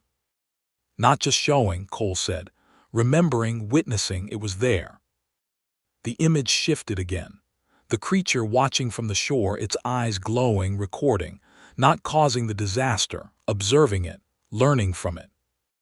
It's not a harbinger, Cole realized. It's a witness, a historian. It records disasters, death, destruction. It feeds on the information. Feeds. Not physically, mentally, emotionally. The fear, the suffering, its data, experience. The creature turned back to them, the red eyes pulsing. The image faded, and Voss was back in the chamber, the smell of old chemicals thick in his nose. It's offering a trade, Cole said. What trade? Information for information. It shows us what it knows, and we show it what we know. No, we didn't come here to bargain. We came to capture. Then shoot it. Voss raised his weapon, sighted on the creature's chest. His finger tightened on the trigger. He couldn't fire. Couldn't. His finger wouldn't move, his arm locked, his entire body frozen. Captain, I can't. The creature stepped forward, closer now, close enough to touch. Its head tilted, studying him, and Voss felt something in his mind. A presence. An examination. It was reading him, learning him, understanding him. Then it stepped back, the pressure released, and Voss could move again. What did it do? He gasped. It let you go, Cole said. It could have killed you, could have frozen you forever, but it let you go. Why? Because you're not ready, because you don't understand, because, she hesitated, because it's curious about you. The creature moved toward the far wall, the one with the most markings. It touched the stone with one hand. A hand, Voss saw now, that had fingers, but too many of them arranged wrong, and the wall shifted. A section slid aside, revealing a passage beyond. It's showing us the way out, Cole said. Or deeper in. Does it matter? We're already here, already seen. They moved toward the opening, Voss keeping his weapon ready, Cole walking as if in a dream. The creature watched them go, its eyes pulsing, but it didn't follow. The passage led up, winding, climbing, until they emerged into the night air. They were outside, somewhere in the TNT area, the stars brilliant overhead. 32 minutes, Ruiz's voice crackled over the radio. We were about to come after you. Stand down, Voss ordered. We're coming in. They made it back to the igloo, reported what they had seen. The body, the chamber, the creature. You didn't engage, Webb demanded over the satellite link, his face gray on the screen. I couldn't. It controlled me. Controlled you how? It froze me, my body, my will. It could have killed me but chose not to. Why? I don't know. Cole stepped forward. I know, it was showing us its nature. It's not a predator, Colonel, it's a historian. It records death, disaster, tragedy. It doesn't cause these events, it witnesses them, feeds on them. Feeds. Not physically, informationally, the fear, the suffering, its sustenance, experience. And the silver bridge. It didn't cause the collapse, it predicted it, or witnessed it in advance. Time doesn't work the same way for this creature as it does for us. You're suggesting it's precognitive. I'm suggesting it experiences time differently, sees past, present, and future as a single continuous moment. Webb was silent for a long time. Your orders remain the same, he said finally. Capture or neutralize. Colonel, with respect, I don't think that order can be executed. This thing, it exists outside physical space. You can't shoot what you can't hold. Then find another way. Webb's face was hard. 2 weeks, Captain, you have 2 weeks. The screen went dark. Chapter 6, The Chase. They tried everything. Sonic emitters, based on Cole's theory that the creature was sensitive to certain frequencies. They set them up around the igloo, broadcasting at ranges from infrasonic to ultrasonic, hoping to drive it away, trap it, disorient it. Instead, it mimicked them. Captain, come quick, Ruiz's voice one night full of panic. Voss ran to the perimeter, where Ruiz was on guard duty. What is it? I thought. Ruiz was pale, shaking. I heard my daughter screaming, calling for help, but she's in Arizona, she's safe. I just talked to her yesterday. It was the creature. It knew her voice, her words, it sounded exactly like her. Where did it come from? Ruiz pointed. North about 50 yards, but when I went to check. Nothing. Nothing, but I felt it, watching. It's always watching. They tried physical barriers, electrified fencing, motion-activated lights, thermal cameras. The creature moved through them like they weren't there. It's not physical, Kim said, studying the footage. Not entirely, look at this. She showed them a thermal image from the previous night. The creature appeared as a heat signature, 7 feet tall, winged. But when she overlaid the visual footage, there was nothing there. No body, no wings, just the heat. It's projecting the image of itself, she said. The heat, the light, it's all projection. The real creature is somewhere else. Where? I don't know, another dimension, the space between atoms, hell. They tried baiting it. Cole suggested offering information, memories, experiences. It feeds on consciousness, she said, on rich emotional data, fear, joy, love, grief. It doesn't discriminate. And you want to offer it what exactly? My memories, my knowledge in exchange for communication. No. Captain. I said no. I won't risk a team member on some mystical exchange. It's not mystical. It's practical. We need to understand this thing if we're going to have any chance of dealing with it. We're not dealing with it, we're hunting it. You're hunting a shadow, a projection. You might as well try to shoot a rainbow.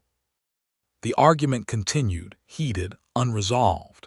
They were 7 days in, halfway through their deployment, and they were no closer to their goal than when they started. Then Kim was attacked. She was on the roof of the igloo adjusting a sensor when it happened. One moment she was alone, the next she was flying. Not jumping, not falling, flying. Propelled through the air 20 feet 30 until she crashed into a tree. By the time the others reached her, she was unconscious, her body armor shredded, 5 parallel gouges across her chest where something had struck her. But nothing had touched her. The cameras showed empty space. No creature, no attacker, just Kim suddenly launching into the air. The claws, Cole said, examining the wounds. 5 talons, but they didn't break the skin, just the armor. A warning, Voss said. Or a lesson. Kim woke in the medical tent, groggy, concussed. I felt it, she whispered. Before it hit me. I felt it behind me, but when I turned. Nothing. Worse, I saw myself, standing there, looking at me. What? It was wearing my face, my body like a coat, she shuddered. It smiled at me with my mouth, then it hit me. They checked the other footage, the cameras from before the attack, and they found it. A figure standing in the shadows, watching. Kim's height, Kim's build, wearing Kim's clothes. But the face, when the light caught it, the face was wrong. The eyes too large, the mouth too wide. It's mimicking us now, Cole said, learning our shapes, our forms. Why? To get closer, to hunt more effectively. She stopped, her face pale. To what? To replace us. Chapter 7, The Blueprints. They found the answer in the archives. Cole had requested historical documents about the TNT area, the ordnance works, the construction in the 1940s. Most were standard military paperwork, procurement orders, construction schedules, safety reports. But one file was different, classified, decades old, stamped with symbols that Cole didn't recognize. Where did you get this? Voss asked. It was buried in the transportation records. Someone tried to hide it. They opened it together, the 4 of them gathered around a table in the igloo. The only light, a single lamp that cast wild shadows. The file contained blueprints, not of the TNT igloos as built, but of something else, something deeper, Underground structures that didn't appear on any official map. Tunnels, chambers, vaults, and in the center a notation, Aerial Retrieval Station. Aerial retrieval, Ruiz read. Of what? They kept reading. The documents described something recovered in 1942 during the construction of the ordnance works. Something that had fallen from the sky or emerged from the earth or simply appeared. Something that wouldn't die. They tried to kill it, Cole said, her voice hushed. Bullets, fire, chemical weapons, nothing worked. So they built this place around it, contained it, studied it. Studied it for what? Biological research, weapons development. The documents mention potential applications in psychological warfare. They wanted to use it. Or copy it. The way it projects fear, manipulates perception. Imagine that as a weapon. The file contained photographs. Black and white, grainy, showing something in a cage. Something winged, man-sized, with red eyes that seemed to glow even in the monochrome images. The Mothman, Kim whispered. They had it, they captured it. In 1942, Voss did the math. 24 years before the Silver Bridge, before the sightings began. The containment failed, it escaped, or was released. Or reproduced. They looked at each other, the implications sinking in. The creature they were hunting wasn't an isolated phenomenon. It was one of many, a species or a population that had been here for decades, centuries, millennia. The documents mention others, Cole said, flipping pages. Sightings going back to the 1800s, encounters with indigenous peoples. The Great Owl, they called it, the Winged Death. And they built the TNT area over its home, its hunting ground. Provoking it, waking it up. Or inviting it. The file contained one final document, dated 1967, 2 weeks before the Silver Bridge collapse. Subject appears to be entering active phase, it read. Increased manifestations, heightened aggression, precognitive predictions of catastrophic events. Recommend immediate evacuation of local population. The recommendation was ignored or overruled. 46 people died. We need to find this containment facility, Voss said. The original one. If it held the creature once, it can hold it again. The blueprints show the entrance, Cole said, but it's not on the surface. It's underground, connected to the tunnel system we found. Then we go back. Captain, we go back, and this time we finish the mission. They prepared for 12 hours, gathering equipment, studying the blueprints, planning their approach. They would enter through the tunnel they had found before, descend to the containment level, and either capture the creature or trap it. Or die trying, Ruiz said, checking his weapon. Or die trying, Voss agreed. They moved at dusk, following the path the creature had shown them. The tunnel entrance was as they remembered it, the darkness absolute, the smell overwhelming. This time they were ready. Lights, weapons, sensors, explosives. They would bring the ceiling down if they had to, trap the thing forever. They descended, following the blueprints, the map in Kim's tablet showing them the way. The tunnel branched, merged, branched again, a maze designed to confuse intruders. But they had the map. They knew where they were going. The containment chamber was at the deepest level, over 300 feet underground. A vault of reinforced concrete, built to hold something that couldn't be killed. They reached it at midnight. The door stood open, the interior dark. It knew we were coming, Cole said. It always knows, Voss replied. They entered, weapons raised, lights sweeping the darkness. The chamber was empty. The cage, a massive structure of steel bars and electrified mesh, stood open, rusted, abandoned. But on the walls, fresh markings, not old, not faded, new.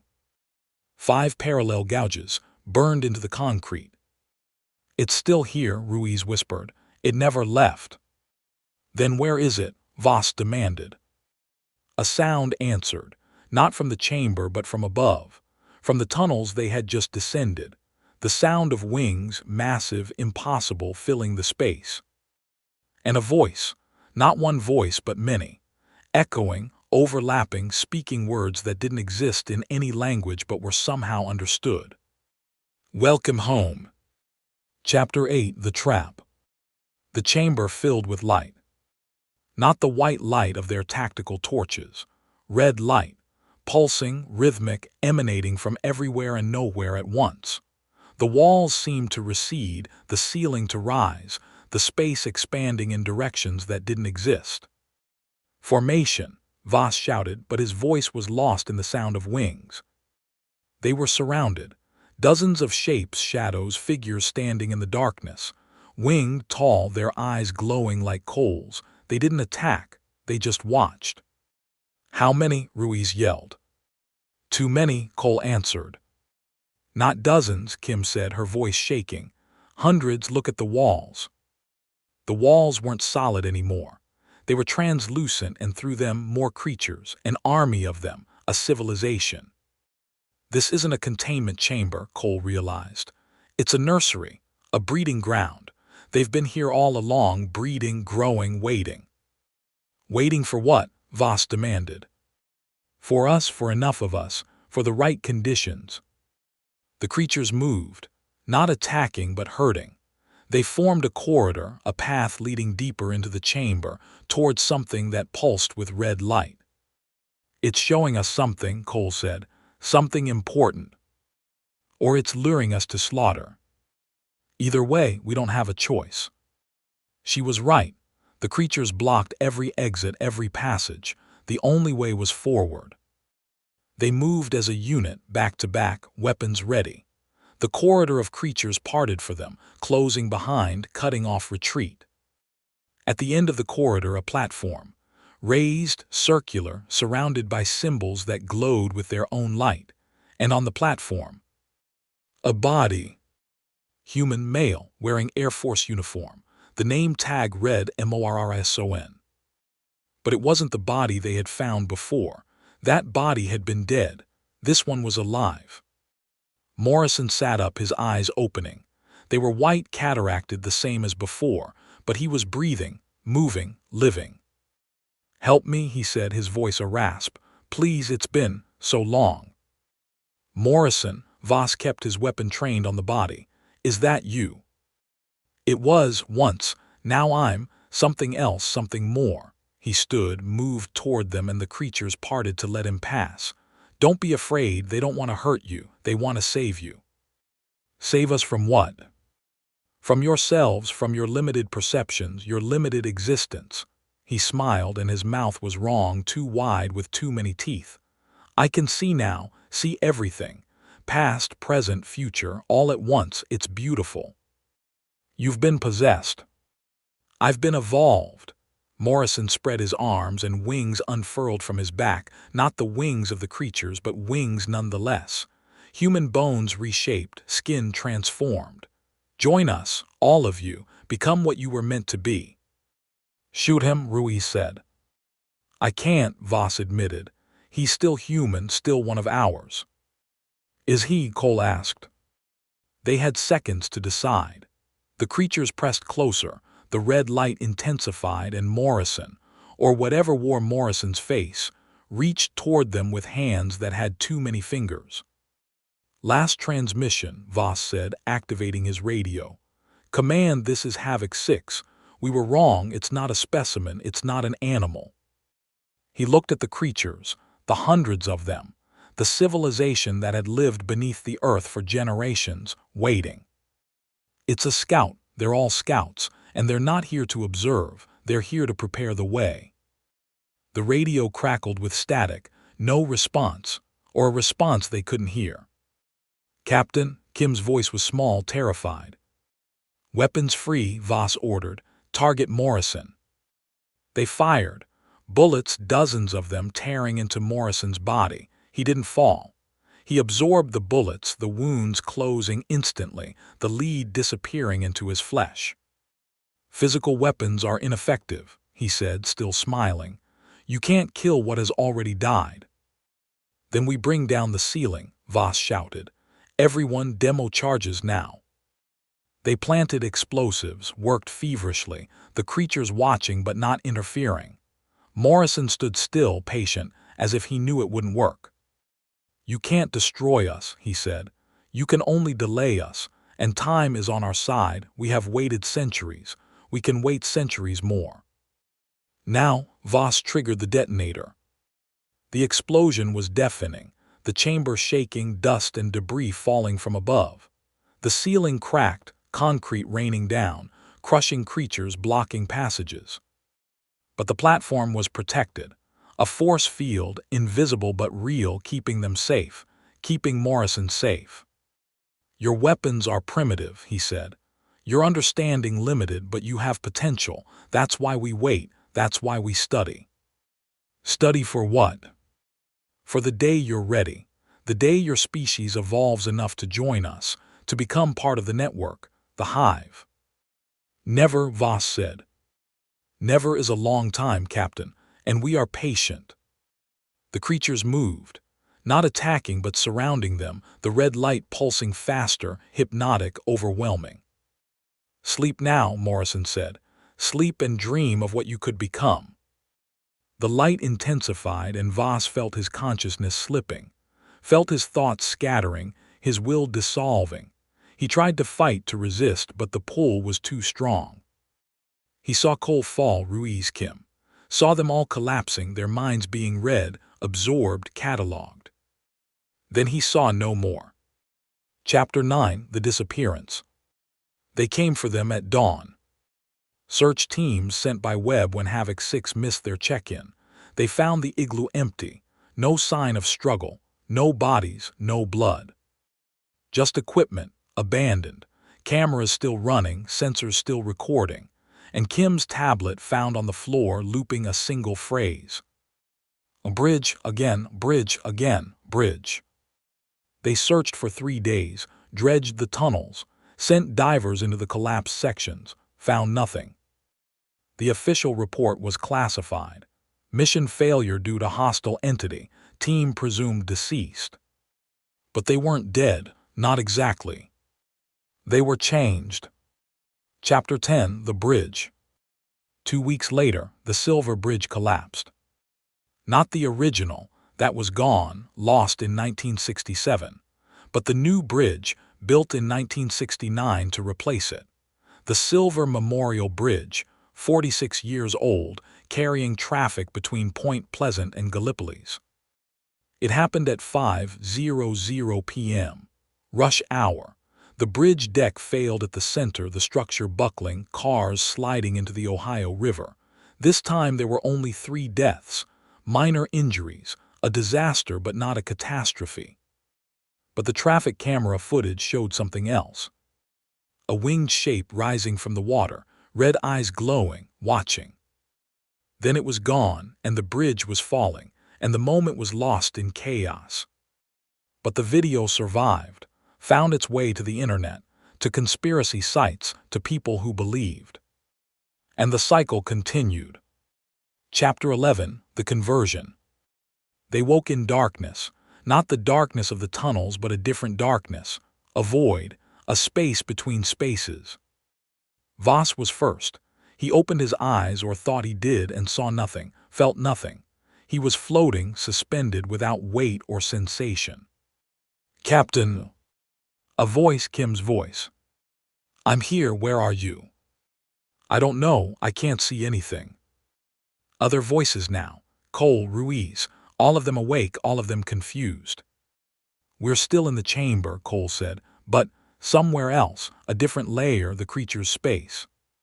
"Can we get out?" I don't know how we got in." Time passed, hours, days, impossible to tell. They spoke, shared theories, tried to understand. The creatures had taken them, absorbed them, but hadn't killed them. They were alive, conscious, trapped. "It's a prison," Ruiz said, "a cage made of thought." "Or a cocoon," Cole suggested, "a place of transformation." "Into what?" "Into what they are, what Morrison became." They waited, floated, spoke when they had energy, rested when they didn't. They were sustained by something, not food, not water, but energy. The energy of the place, the energy of the creatures. And slowly they began to change. It started with perception. They could see things now in the darkness, patterns, structures, the geometry of the space they occupied. Then with understanding, they began to see time differently, not as a river flowing one way but as an ocean, all moments existing simultaneously. They could see the past, the construction of the TNT area, the indigenous peoples before that, the creatures arriving from somewhere else. They could see the future, the bridge collapse, more collapses, the eventual transformation of the human species. And they could see themselves, not as they were but as they would be. It's offering us a choice, Cole said after what might have been weeks. We can remain as we are, stay trapped here forever, conscious but limited, or we can evolve, join them, become part of their network. Become like Morrison, Ruiz asked. Not exactly. Morrison was a conversion, a replacement. He lost himself. But this is evolution. We keep ourselves, keep our memories, our identities, just expanded. Expanded into what? Into awareness, into time, into a form that can exist in multiple dimensions, multiple moments simultaneously. That's not evolution, Voss said. That's assimilation. Is there a difference? Yes. Then we choose, Kim said, each of us. Remain human, remain trapped, or evolve and escape. They debated, argued, reached no consensus. Each had to decide for themselves. In the end, three chose evolution. Cole was first. She had spent her life seeking understanding, seeking contact with the unknown. Now it was offered to her. She accepted. Ruiz was second. He had seen too much, knew too much about the world's darkness. The promise of a larger perspective, of meaning beyond human suffering, he couldn't resist. Kim was last. She had always believed in something more, something beyond. The conspiracy theories, the UFOs, the government secrets, they had all been pointing to this. She had been preparing for it her whole life. Voss remained. I can't, he said, to no one, to everyone. I can't give up being human, even if it means being trapped, even if it means being alone. You won't be alone, Cole's voice came, changed now, resonant with harmonics. We'll still be here, just different. That's worse, knowing you're here but not here, changed, no longer human.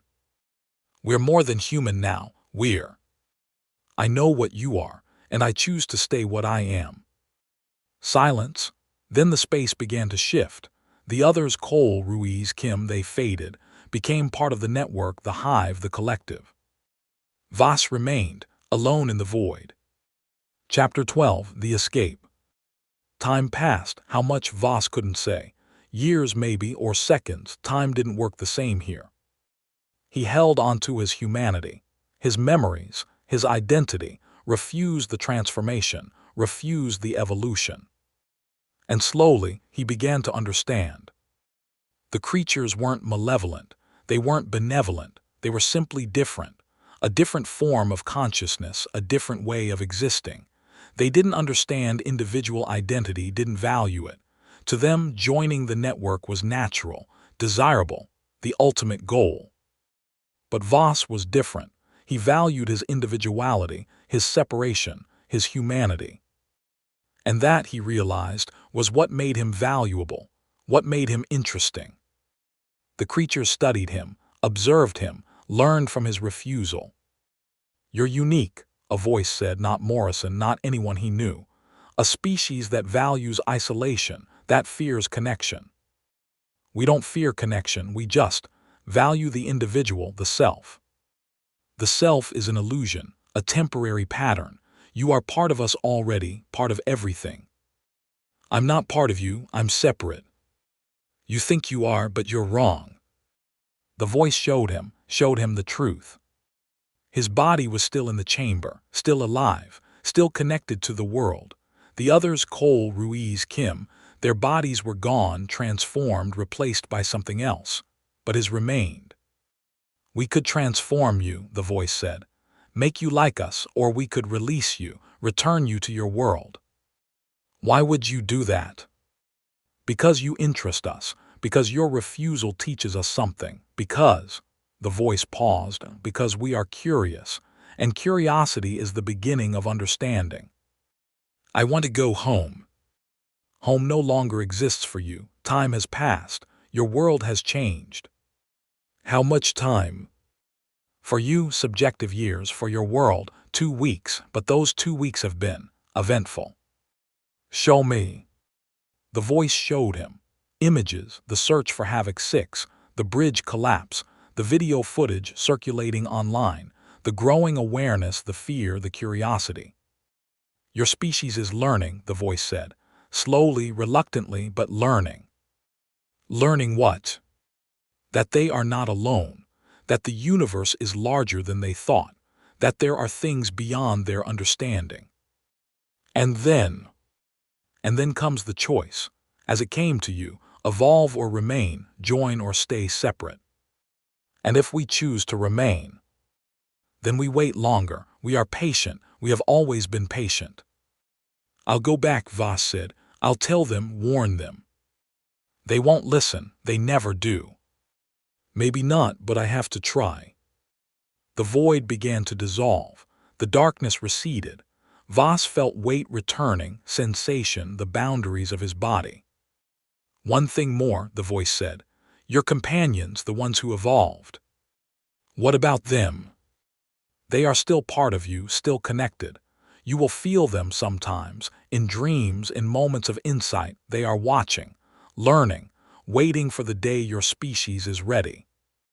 And if that day never comes, then we wait longer. As I said, we are patient. Chapter 13, The Return. Voss woke on the shore of the Ohio River, 2 miles from Point Pleasant. The sun was setting, the sky ablaze with color. He was naked, cold, shivering, but alive. He walked to town, stole clothes from a clothesline, found a phone, called Webb. Captain Voss, my God, man, where have you been? Underground, in the TNT area. We searched, we found nothing. You searched the wrong place, the wrong layer. What? I'll explain, but first the others. Cole, Ruiz, Kim, they're gone. Gone where? Evolved, transformed, part of the network now. Voss, you're not making sense.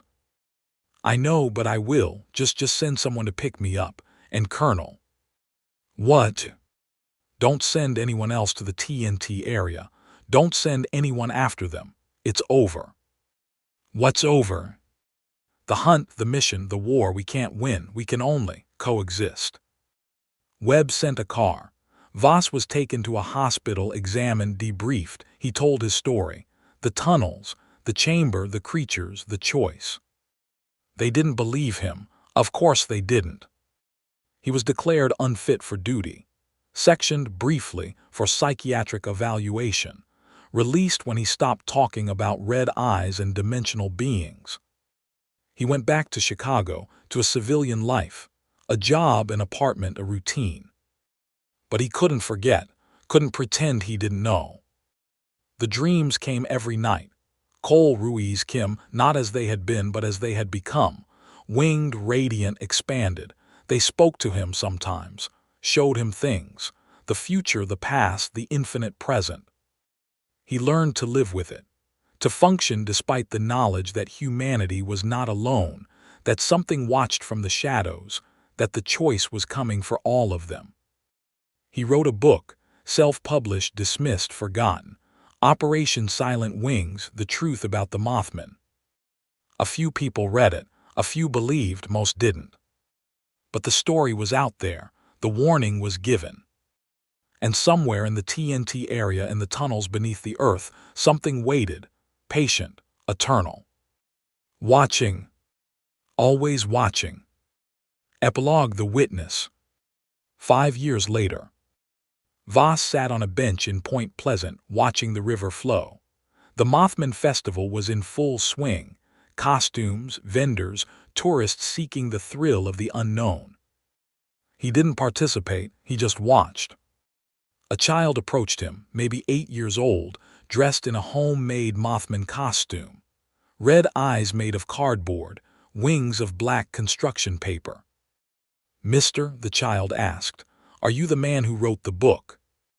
Voss looked at him. "Which book?" "The one about the soldiers, the ones who went under the ground." "Who told you about that?" The child smiled. "My friends, they told me you would be here. They told me to give you a message." "What message?" The child's eyes changed. For just a moment the red cardboard disappeared and real eyes glowed there. Red, pulsing, aware. "They said, the time is coming, the bridge will fall again, and this time everyone will see." Then the child was just a child again, running off to find his parents, leaving Voss alone on the bench. He sat there for a long time, watching the river, thinking about bridges, about connections, about the choice that was coming for all of them. Evolve or remain. Join or stay separate. He didn't know which was right, didn't know if there was a right answer. But he knew this: the creatures were patient. They had waited centuries, they would wait centuries more. And someday, whether in his lifetime or 1,000 years hence, humanity would have to choose. To become something more. Or to remain what they were. Alone in the universe. Alone in their small, limited, precious humanity. He stood, walked to the river's edge, looked across at Ohio. The silver memorial bridge stood there, solid, strong, carrying traffic back and forth. But he could see through it. Could see the original bridge, the one that fell, the one that took 46 souls. Could see the moment of collapse, frozen in time, repeated forever. He wasn't alone. He had never been alone. The others were with him in his mind, in his dreams, watching, waiting. "Not yet," he whispered. "We're not ready." But time would tell. Time always tells. Thank you for listening to tonight's stories. If you enjoyed them, please leave a like and subscribe.